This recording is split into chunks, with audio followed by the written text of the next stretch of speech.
Hi, I'm Daniel Foley from the Abundant Life Training Center, and welcome to this week's yearly cycle updates. We are just finished the Feast of Purim last week. We are in early March of 2021, and Purim was this reminder that the tables have turned. In the Feast of Purim, the law was written that was going to destroy God's people, and the tables were turned, and they gained the upper hand through that process. And it's a reminder for us that Jesus is the table turner. Jesus turned the tables, giving us this new covenant of grace where God is continually working for our good. He's continually working to make us great, and he's given us access by faith in Jesus to everything that he has: his wisdom, his understanding, his peace, his joy, his love, his energy, his health, his finances, his time, his righteousness, everything that he has. And so the tables have been turned, and we have access to this now. And right after the Feast of Purim was over, I was reading in my Bible either that night or the very next night, and I was in Acts chapter 28. And in Acts chapter 28, there's this verse that says, if we would see with our eyes, if we would hear with our ears, we would understand with our hearts, and then turn, God says he would heal us. We would see with our eyes, hear with our ears, understand with our hearts, and then turn, God would heal us.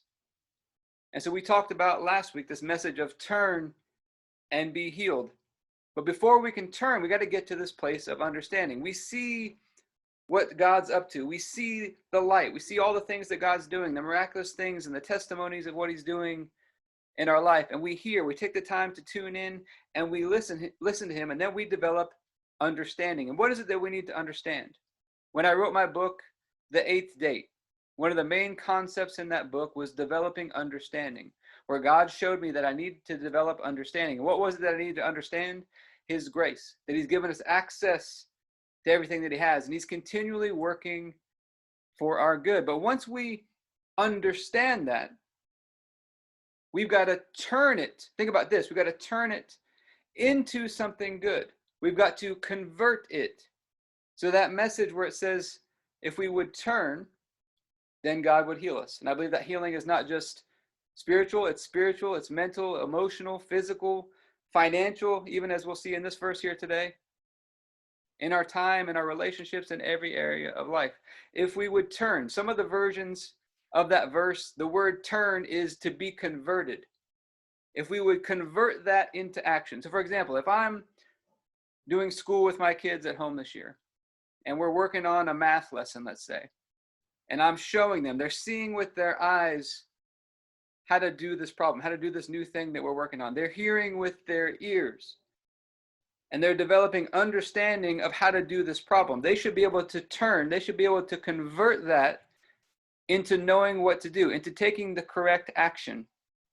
And so one of the things we have to learn how to do is we have to learn how to turn. What is the biggest thing we have to turn from? Isaiah 53:6, I believe it is, says, we've all, like sheep, gone astray. We've all turned to our own ways. We've all turned to our own ways of doing things. Some of the versions of that say we've all followed our own path. We've all turned to our own way of doing things. And when we turn back to the Lord and we turn back to his way of doing things, when we develop this understanding, we see what God's up to, that he's working in our lives. We take the time to tune in, to listen to what he's asking us to do. And then we convert that when we understand that we've got this, we call it a pipeline of living water that we can access that's full of God's, everything that he has. That should lead to different actions in life. Take more bold, more confident, more courageous steps of faith. And as we'll talk about here, this verse in Deuteronomy chapter 30, the subhead you see here highlighted in red, prosperity after turning to the Lord. So we go through this process. We see, we hear, we understand, and then we turn. And then God says, what? I would heal them. Or prosperity. Things start to go a whole lot better when we turn from our old ways and we change what we're doing and we embrace God's way of doing things. The tables are turned. It's converted into, you look at this verse down below this, if we would obey him, if it's converted into obedience, we see what God wants done. we hear what he's asking us to do. We're tuning in, we're listening, and we're converting that, and we're understanding it. We're processing it, understanding it, and we're converting it. We're turning it into steps of faith, steps of obedience. What would it lead to? It will lead to prosperity. It will lead to healing. It will lead to all kinds of good things. It will lead us, I believe, to a beautiful place in life, but we got to convert it. It's got to go from this understanding to knowing what to do and taking the appropriate action. So let's talk about 3 table turners, 3 things that can help us to turn, 3 things that can help us to convert into obedience, into the right actions. What are some of these converters? Number 1, these are some of the table turners we talk about in our program, The Abundant Life Blueprint. The number 1 table turner, the number 1 converter for all things life, taking communion regularly. We take communion every night in our house with dinner. Communion, what are we doing? We're taking the spiritual principles that Jesus' body was broken for us. He fulfilled that old covenant. His body was broken for us. And as we take that blood, we take the cup, we're envisioning that his blood was poured out to give us this new covenant of grace, that God is continually working for our good now. It's the cup of blessing. It's the cup of participation. It's the cup of thanksgiving. And communion, what are we doing? We're taking those spiritual principles and we're putting them into our mind and our imagination, and we're visualizing those things. So we're combining the spiritual principles, the soul, the mind, the will, the emotions, and something practical, something physical that we actually do, where it combines our spirit, our soul, our physical body into one. And what does it do? It's converting. It's bringing the sacrifice of Jesus into the present moment. It's making it relevant in our lives today. So what I like to do, we take it every night. But then if there's any time where my mind starts going in the wrong direction, or I get into stress or fear or worry, some kind of problems arise in life, what I've learned to do is to take communion as a way to fix my mind back on God and my covenant with God, and fix my mind on that. And that will begin to turn that situation where? In my mind, in my soul, in my imagination. It will begin to turn that. And as that converts, as it turns, and we believe that we receive in the present moment, we can begin to convert that into, hey, God's with me. He's present with me. He's got this. He's working for my good. And what happens when we receive that in the present moment by taking communion, it changes the trajectory of the situation. What looked like was going to be a problem, like the case of the Jewish people in the Feast of Purim. What looked like was about to wipe them out actually turned the tables, and it became a blessing to them. It turned into a time of joy. So if you have this time where it looks like something's coming against you, something's going the wrong way against you, you can take communion to turn it and change the trajectory of the situation. Communion is the number 1 table turner, I believe, for all of life. It will change the trajectory of your life if you start taking it more regularly. Then the next table turner. The table turner, the number 1 most important thing, the number 1 table turner in our mind and emotions is the imagination. We're supposed to be casting down every imagination that exalts itself against Christ, against the idea that God's working for our good.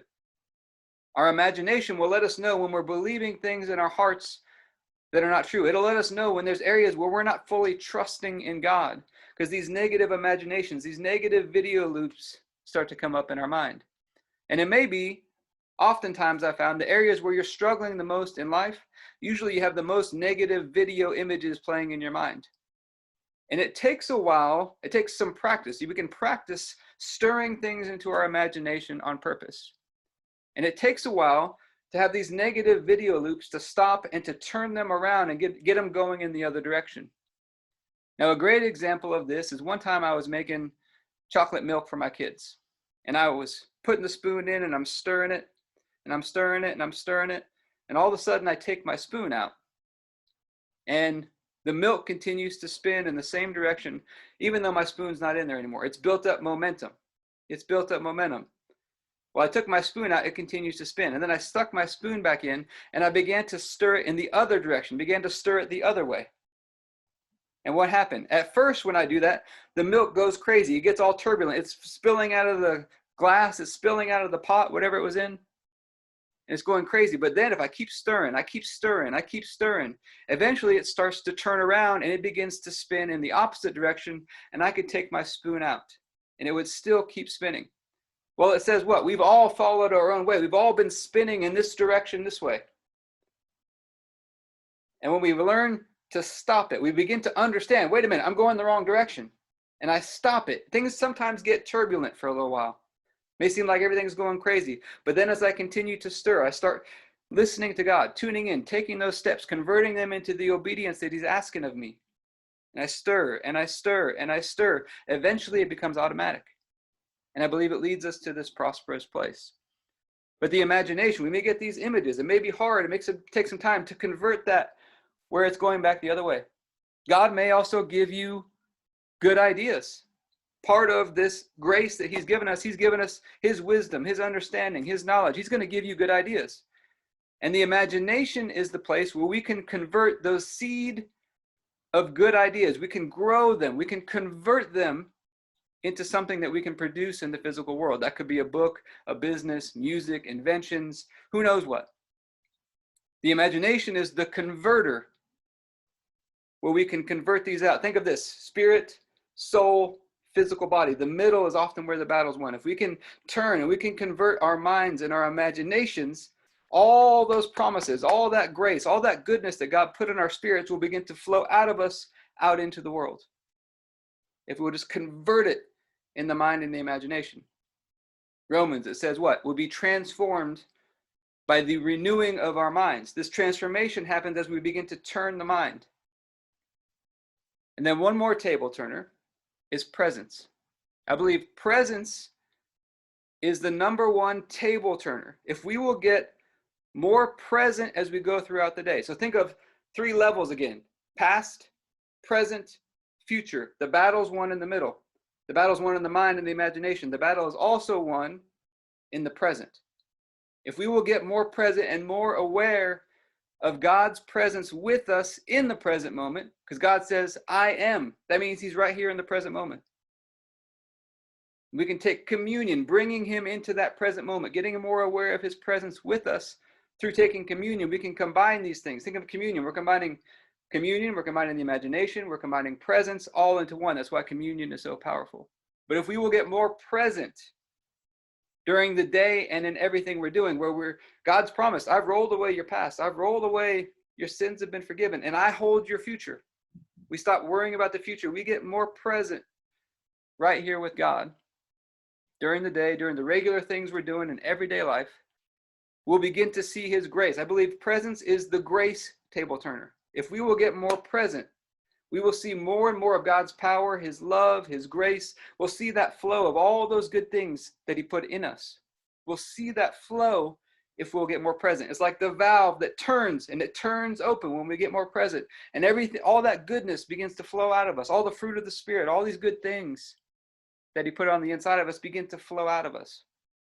So those 3 things: communion, the imagination, getting more present. If we will do those 3 things, I believe it will turn the tables. And what happens when things are turned? God says, I would heal them. God says prosperity after turning to the Lord.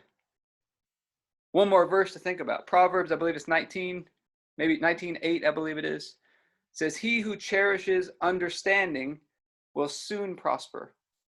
He who cherishes understanding will soon prosper. So we go through this process. We see, we hear, we understand.